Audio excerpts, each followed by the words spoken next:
आप सभी शुभचिंतकों, दर्शकों, मित्रों को नमस्कार। मित्रों, आज इस कोरोना पेंडेमिक के पूरे 60 दिन बीत जाने के बाद हम सब एक बार फिर,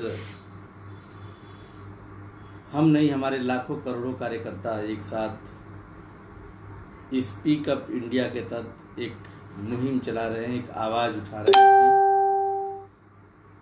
हम आवाज़ उठा रहे हैं उन श्रमिकों के बारे में, हम आवाज़ उठा रहे हैं उन मुद्दों के बारे में, हम आवाज़ उठा रहे हैं उन तौर तरीक़ों के बारे में, हम आवाज़ उठा रहे हैं उस नीति नियामक लोगों की जो नीतियाँ हैं, जो उनके तौर तरीके हैं, जिससे दुश्वारियाँ कम होने के बजाय बढ़ रही हैं। इन सब मुद्दों पे आज हम बात करने के लिए लाइव हुए हैं। मित्रों, बेहद अफसोस की बात है, पिछले 60 दिन हमने जो कोरोना पेंडेमिक में गुजारे हैं। यूँ तो हमारे प्रधान सेवक जी कहा करते थे कि हम 21 दिन में विजय पालेंगे इस कोरोना पे, लेकिन 21 दिन कितने नाकाफ़ी रहे और 60 दिन भी आज पर्याप्त नहीं है। आज आप देख रहे हैं लाखों की संख्या में हमारे देश में कोरोना के मरीज बढ़ भी चुके हैं। इस बीच जो सबसे अहम और मुख्य बात है, जो सबसे परेशानी का सबब है, वो लोग, वो श्रमिक जिन्हें बार बार हम प्रवासी करके मानो उनको ताने मार रहे हैं। ये प्रवासी शब्द सुन के मुझे भी बड़ा अजीब लगता है। ये माइग्रेंट लेबर, प्रवासी मजदूर, ये सारी बातें जब उनके साथ हम प्रवासी शब्द जोड़ते हैं तो जैसे पता नहीं क्यों ऐसा लगता है कि हमारा उनसे कोई अपनापन ही नहीं है। बहरहाल, मैं उन मजदूरों की बात कर रहा हूँ जो भारत के तमाम राज्यों में जाकर अपने रोजी रोटी के लिए जी तोड़ मेहनत कर रहे थे। आज भी वो लाखों की संख्या में सड़कों पे हैं, बाहर के दूसरे राज्यों में हैं, अपने ही देश के दूसरे राज्यों में हैं। वो अपने घर आना चाहते हैं लेकिन आ नहीं पा रहे हैं। और बड़ी दुख तब होती है जब ये बात पूछी जाती है कि वो क्यों नहीं आ पा रहे हैं, तो कहीं ना कहीं हम इसमें राजनीतिक अड़ंगा भी डाल देते हैं। महाराष्ट्र में अगर खाना नहीं मिलता है तो कांग्रेस जिम्मेदार है, कर्नाटक में अगर खाना नहीं मिलता है तो बीजेपी जिम्मेदार है, बिहार में भोजन नहीं मिलता है तो नीतीश कुमार जिम्मेदार हैं। ये तमाम तरह की चीज़ें, और ये बाइफर्केशन हम ही पैदा करते हैं, आप पैदा करते हैं। मुझे लगता है कि ये सब बाइफर्केशन वाली बातें हमको नहीं करनी चाहिए। निश्चित तौर पे पहले प्रदेश की सारी सरकार है, देश की सारी सरकारें जो प्रदेशों में हैं, वो दावा कर रही थी कि हम घर घर भोजन पहुंचाएंगे, घर घर सब्जी पहुंचाएंगे, आप घरों से मत निकलिए। घर से निकलने की बात तब आई जब आपने हाथ पैर खड़ा कर दिए अपने। और आज तो स्थिति आ गई कि देश के प्रधान सेवक भी कहते हैं कि हमने राज्यों पे छोड़ दिया, राज्य कहते हैं हमने जिलों पे छोड़ दिया, उनके डीएम्स पे छोड़ दिया, डीएम ने कह दिया कि हम गाँव पे छोड़ते हैं। ये एक दूसरे के कंधे से उतार के अब ये सारा लबादा फेंकने की क्या ज़रूरत है। बहरहाल, कहीं ना कहीं से चूक हुई। उस चूक पे हम आगे न जाके हम आगे एहतियात बरतने के लिए आज आपसे लाइव हो रहे हैं। हमारे लाखों करोड़ों कार्यकर्ता भी लाइव हुए, हमारे तमाम वरिष्ठ नेता लाइव हुए, उन्होंने अपनी बात रखी।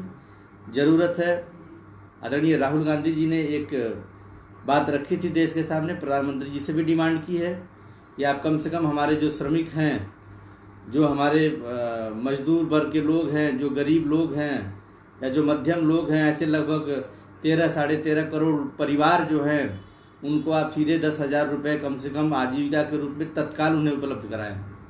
और साथ ही जो कांग्रेस की न्याय स्कीम थी, आदरणीय राहुल गांधी जी ने साफ कहा कि आप न्याय स्कीम मत लागू करिए, लेकिन इस न्याय स्कीम को 6 महीने के लिए लागू करिए ताकि जो आम आदमी की जिंदगी है वो नरक न बन पाए। आपने तो 20 लाख करोड़ का खजाना दिया है महाराज। ये 20 लाख के पोटली में से 20 लाख करोड़ का इतना भारी भरकम खजाना, जिसको बताने के लिए आपने 5 दिन लगा दिया। 30 लाख करोड़ की बजट को आप एक दिन में पेश करके डिफाइन कर देते हैं, और 20 लाख करोड़ की बजट जब आपने देश के लोगों को दिया, गरीब लोगों को दिया, तो इसको बताने के लिए 5 दिन लग गए। और नतीजा क्या निकला? आप 2-3 लाख करोड़ तक जाते जाते धराशायी हो गए। आप पूरा आंकड़ा नहीं रख पाए देश के सामने। मैं कहता हूं आप उस 20 लाख करोड़ में से पैसा निकालिए और दीजिए उन गरीबों को।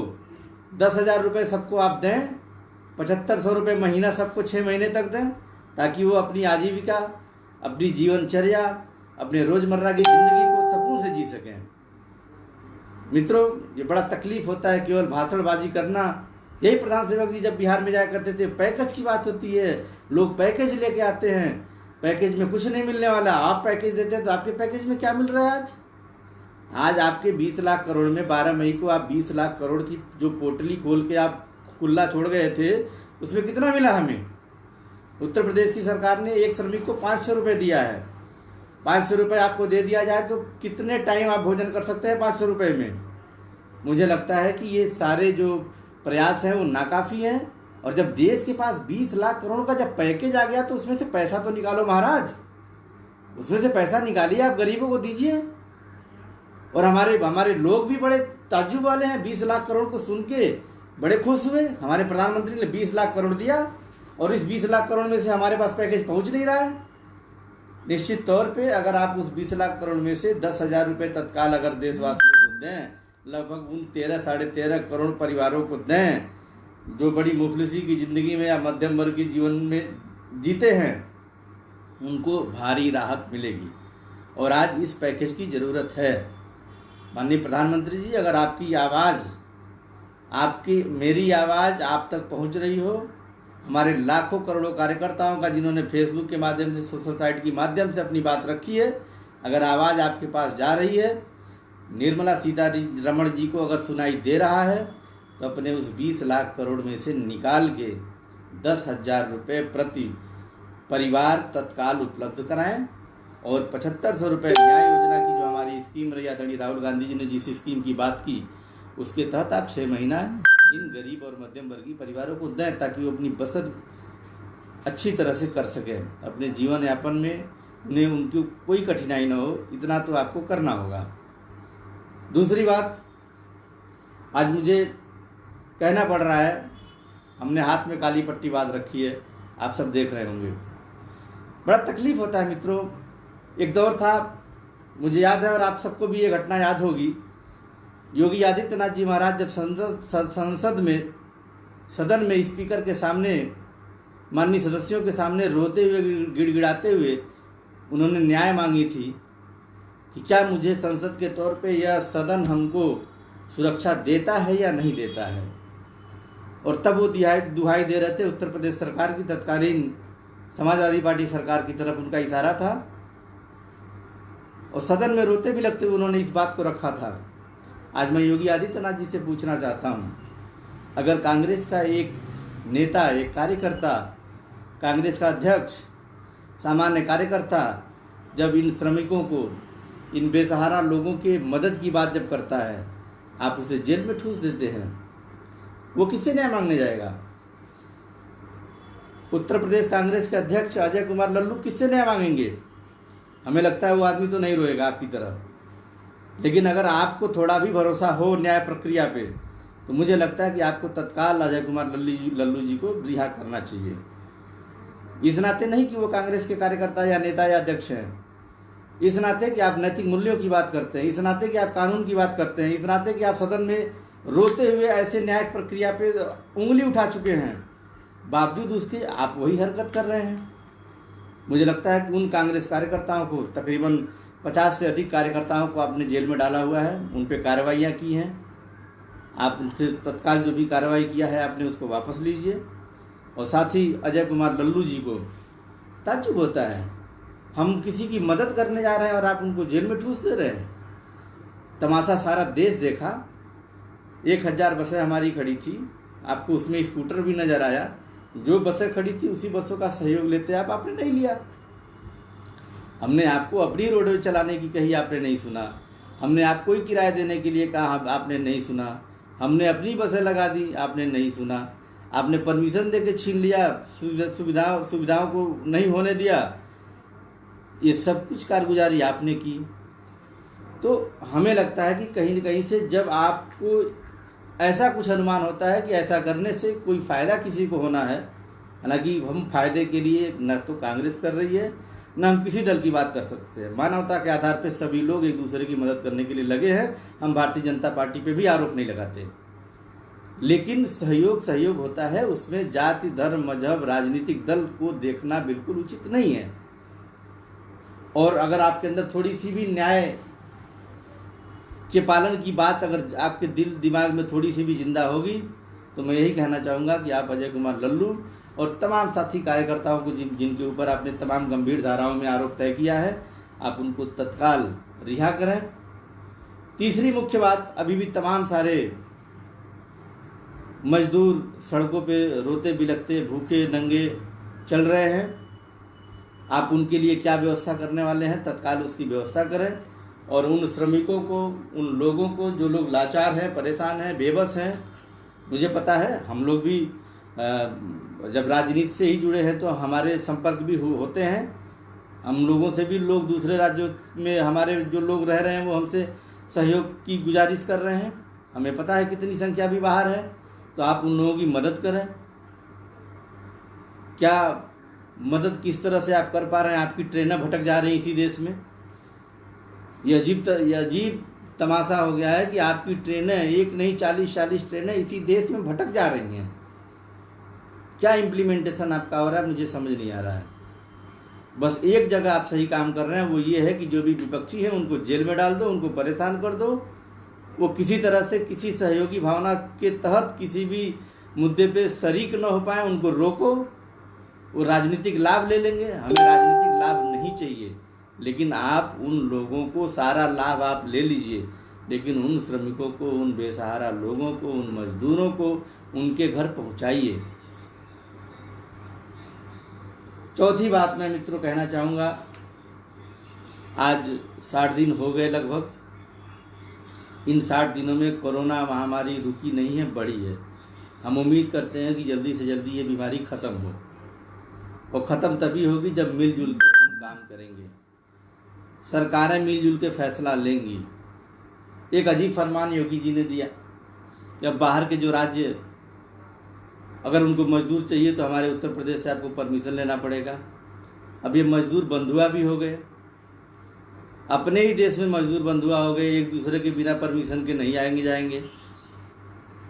उधर दूसरे राज्यों के लोग भी कह रहे हैं कि ठीक है, अगर ऐसा है तो फिर हमारे बिना परमिशन को यहाँ काम नहीं करेंगे। तो इस तरह की चीज़ें जो भावनाएं, जो दुर्भावनाएं पैदा हो रही हैं, निश्चित तौर पे कलंकित करने वाली है समाज को। आज मैं आप सब जो भी व्यूअर्स जुड़े हैं, हमारे तमाम साथी जुड़े हैं, तमाम लोग देख रहे हैं, तमाम लोग आगे भी देखेंगे, आप सबसे मेरी गुजारिश है कि आप सब इन मुद्दों पे गौर करें, सरकार को भी जागरूक करें, कि जितना जल्दी हो सके।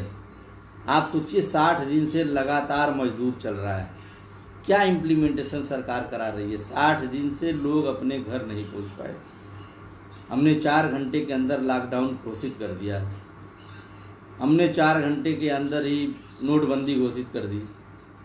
मुझे लगता है कि इस तरह के जो उल जुलूल निर्णय हुए हैं देश में, वो कहीं न कहीं से देश को 10 को पीछे ले गए हैं। हाँ, उन्हें नहीं समझ आएगा, आपको नहीं समझ आएगा, जिनको स्वार्थ की भावना में होके सिर्फ बीजेपी की बात करनी है, तो उन्हें हमारी बात समझ नहीं आएगी। ऐसा भी हो सकता है कि मैं कांग्रेसी हूँ तो सिर्फ यही बात करूँगा, ये भी सच बात है। लेकिन तटस्थ होकर आप भी सोच सकते हैं और हम भी सोच सकते हैं कि देश आज कहाँ खड़ा है। फिलहाल मैं अपनी सारी बातों को ख़त्म करते हुए 3 मुख्य बातों पे जोड़ दूंगा। जो लोग भी देख रहे हैं और सुन रहे हैं, मैं उम्मीद करता हूँ और इस सरकार से, उत्तर प्रदेश सरकार के साथ साथ केंद्र की सरकार से मांग करता हूँ कि केंद्र की सरकार गरीब परिवारों को, लगभग 13-13.5 करोड़ परिवार ऐसी हैं, मध्यम वर्ग तक की भी परिवार उसमें आ जाएंगी, उनको तत्काल 10,000 का राहत पैकेज तुरंत दिया जाए और 7,500 रुपये पर मंथ, जिसे 6 महीने तक लगातार जारी रखा जाए, ताकि वो कोरोना की इस महामारी में जीवन यापन कर सकें, अपने दुख का सामना कर सकें, दवा, किताब, भोजन, पानी, इन सब की वो मुकम्मल व्यवस्था कर सकें। दूसरा, जो प्रवासी लोग सड़कों पे अभी भी पैदल चल पड़े हैं, उन सबको चिन्हित करके उन सबको उनके घर पहुंचाने की मुकम्मल व्यवस्था की जाए। जो लोग बाहर फंसे हुए हैं, घर जाना चाहते हैं, उन्हें व्यवस्था की जाए, उन्हें घर पहुंचाया जाए। और तीसरी बात, जो उत्तर प्रदेश कांग्रेस कमेटी के जो भी कार्यकर्ता हैं, कांग्रेस पार्टी के कार्यकर्ता चाहे जिस भी राज्य में जहाँ भी हैं, उनके ऊपर जो भी कार्रवाइयाँ हुई हैं, उन्होंने कोई आपराधिक कृत्य इन कार्यकर्ताओं ने नहीं किया है। हमारे कार्यकर्ताओं का गुनाह बस इतना ही है कि वो गरीबों को उनके घर पहुंचाने में मदद कर रहे थे। इस नाम पे आपने प्रदेश अध्यक्ष को बंद कर दिया जेल में, वो भी 14 दिन की न्यायिक हिरासत में। अपने पे गुजरती है तो सदन में आप रोते हैं और वही चीज़ दूसरों पे आप थोप रहे हैं। तो मुझे लगता है कि योगी आदित्यनाथ जी को इस पे न्याय करना चाहिए और तत्काल हमारे नेता को आप रिहा करें, ये बेहद ज़रूरी है और लोकतंत्र के लिए भी ज़रूरी है, क्योंकि आप लोकतंत्र की हत्या ऐसे नहीं कर सकते और हम इसे होने भी नहीं देंगे। अभी हम सब इंतज़ार कर रहे हैं और कोरोना पेंडेमिक में चूँकि भीड़ इकट्ठा होनी ठीक नहीं होगी, इस नाते हम सब कार्यकर्ता भी संयम में हैं।